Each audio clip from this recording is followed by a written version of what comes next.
Are you digging down to get to the yellow snow? The blood that is left on there.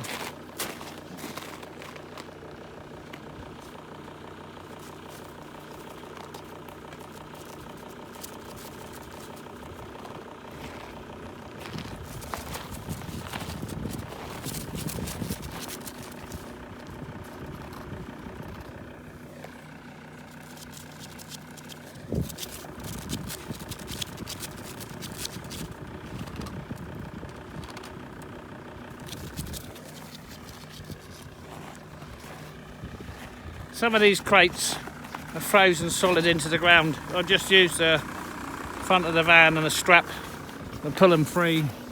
I kind of just working through until I've got these chassis left. I've just pulled these out. They're just frozen into the ice. So I've just pulled that one out.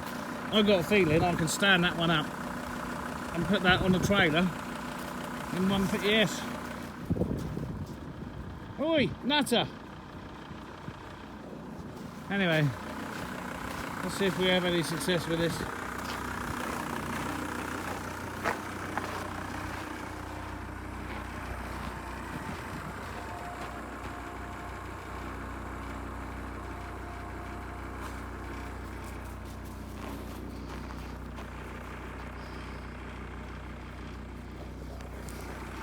Seems happy.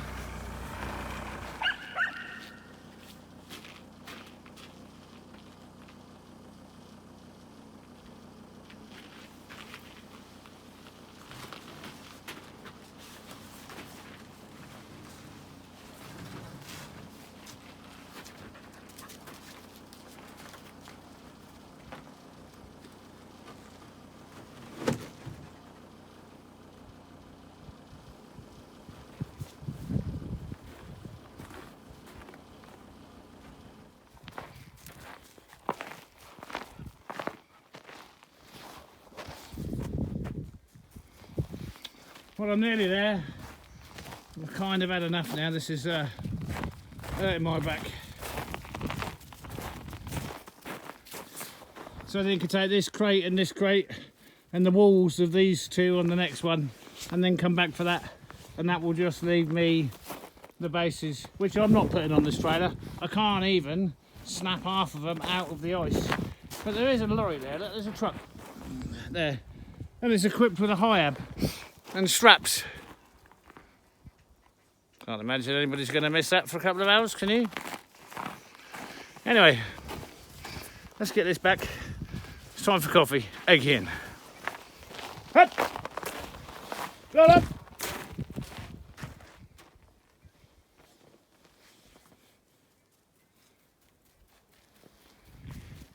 Let's go. Chop chop.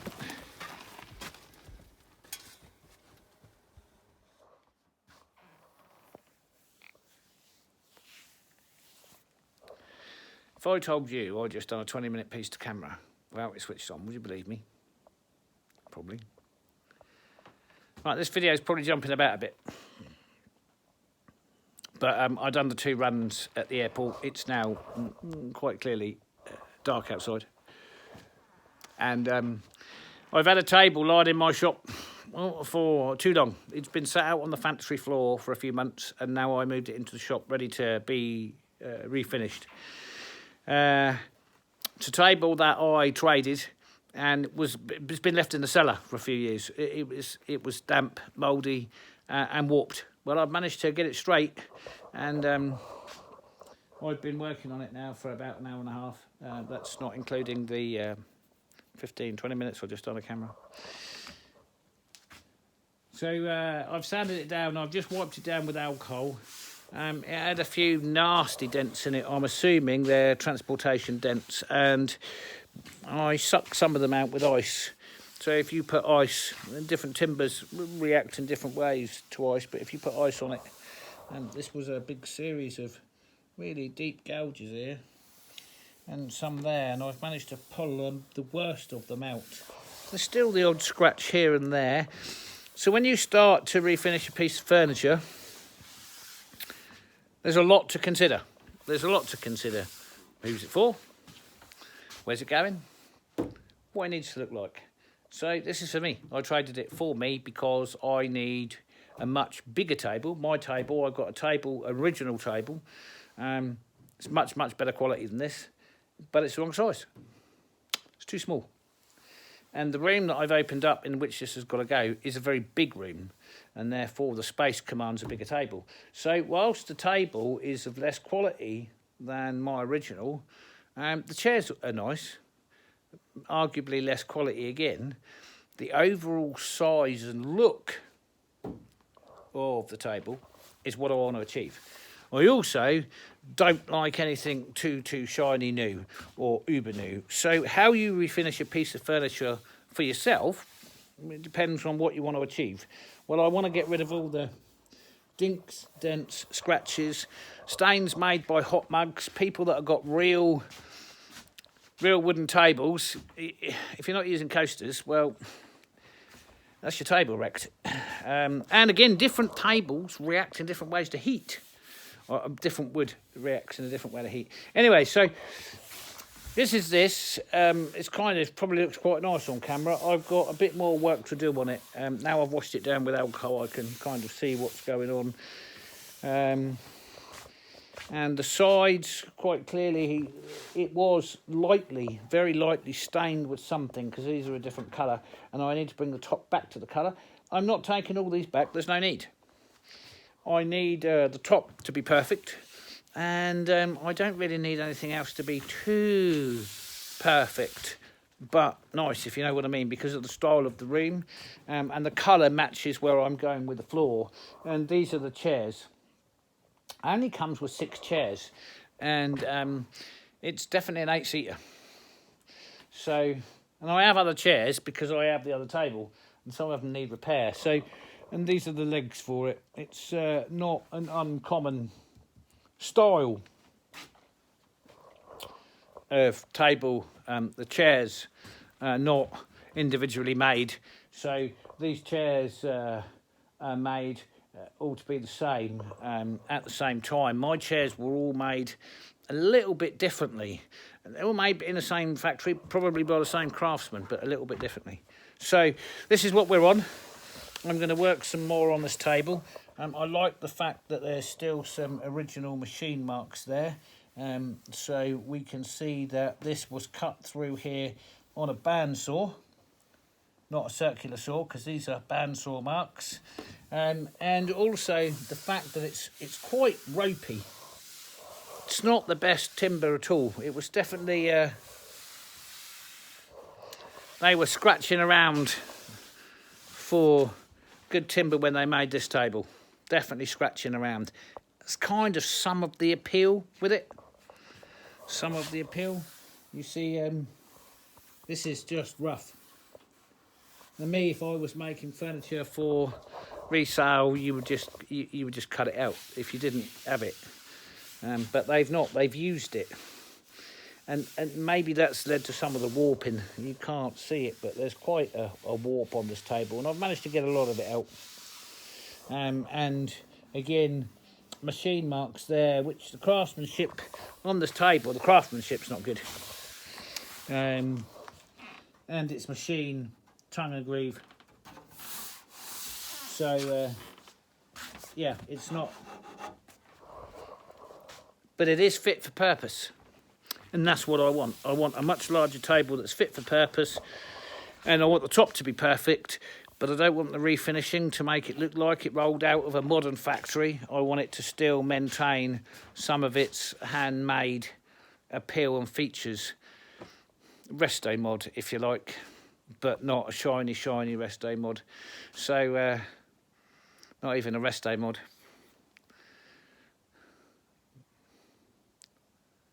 1960s with a new Crate 350. That's what we need. Yeah. Anyway, that's what we're going to do. We'll do a bit more work on this, and then we'll... maybe I'll experiment with a bit of colour. Maybe I'll lay in some wax with some colour in it, because I think what was on the original was a bit too dark, and definitely hid some of the features that I'm finding as I'm starting to take the layers off. So yeah, there we go, we'll get on with that. So I've kind of played with some colour until I'm happy with what I got.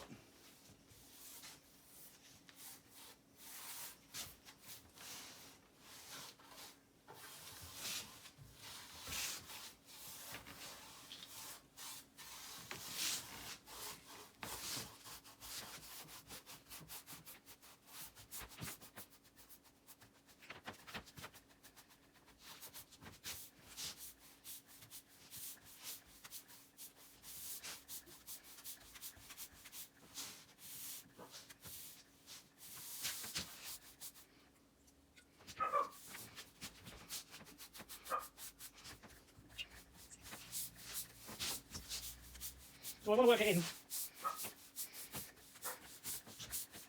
because my intention would be to add some wax over the top, and I don't want too much colour, but I do want the application of the colour to be equal.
So I put it on with a brush, just for ease really, and now I'm going to rag it to evenly distribute it, but also to push it into the grain and take out any drying brush marks, because if it's got drying brush marks of any sort in it, it will emphasise those in the top coats.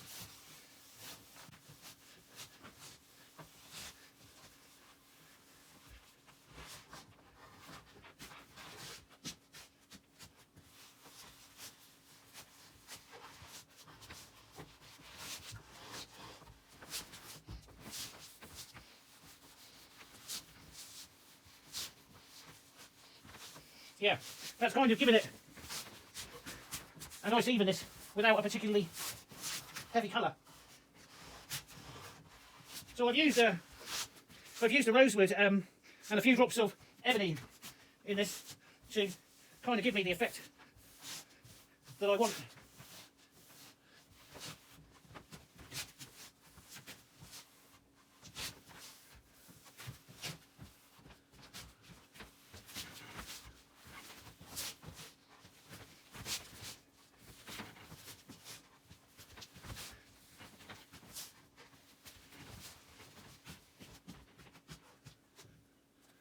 There you go, that's kind of giving it an even finish.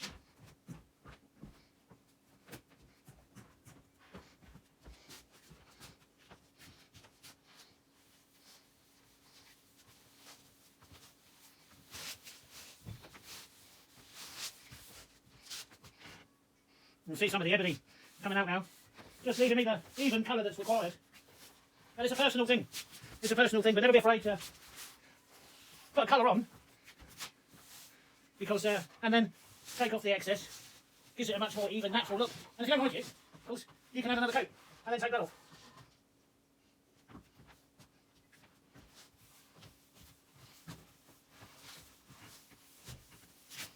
And I think that's given me the colour finish that I was looking for.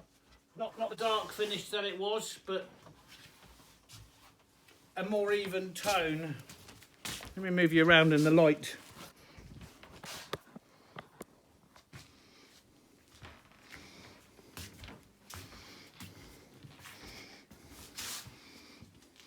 See, it's even the tone a bit more.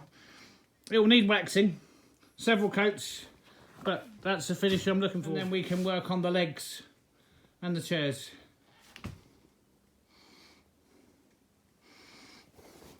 So that's the first layer of wax applied and semi-polished off. I want the wax to dry hard now before I buff it.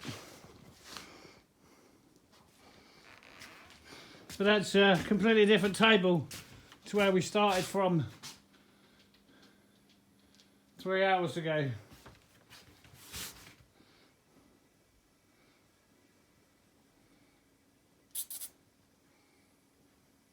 You waiting for your dinner? Are you? Is it dinner time? Right. There we go. It's coming. But it needs a lot more polishing. So on that note, if you so choose to refinish a table or finish a table by hand, you don't need the heating on. But I'm hungry. So somebody else. You waiting for your dinner? Are you? What have you got for dinner? Do you know? Ellie? Where's Ellie? Ellie? Maybe he's eating moose today. Maybe he's not.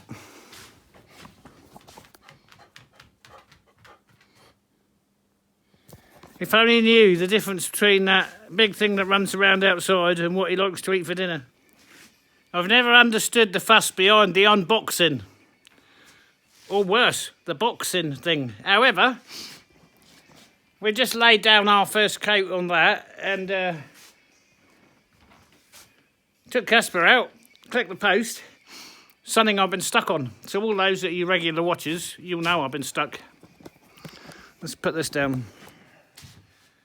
The pipes I've exposed at the top there are no good, so I had to relent and order some additional pieces. This is not the only thing I've had to order. So these two pieces here, I assumed, wrongly, assumption being the mother, brother, sister of all mistakes, that these would screw onto the iron rods on the upper floor. No, somebody's cut them off. So I'm hoping the few bits that that's Andy Harry, that's my new brochure of all things that I might need one day. Right.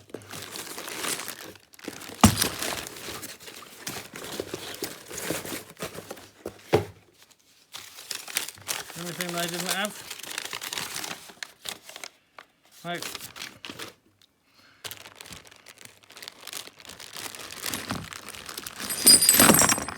I need some new solder. Been messing around with this tiny little stuff. Right, this is what we need. These will go over the iron pipe and seal up. Iron to brass. And these will screw in here, like so.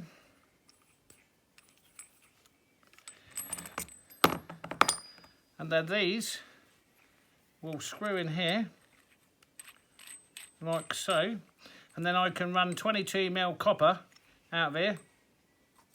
Right, I won't even go into how many parts of an inch that is, till I get to the radiator, and then I can downscale to 15mm. So these are 3/4 inch, because they're obviously 3/4 inch iron pipes. iron pipes to brass. This will get me out of the floor where the pipes have been cut off. Normally they would have a thread.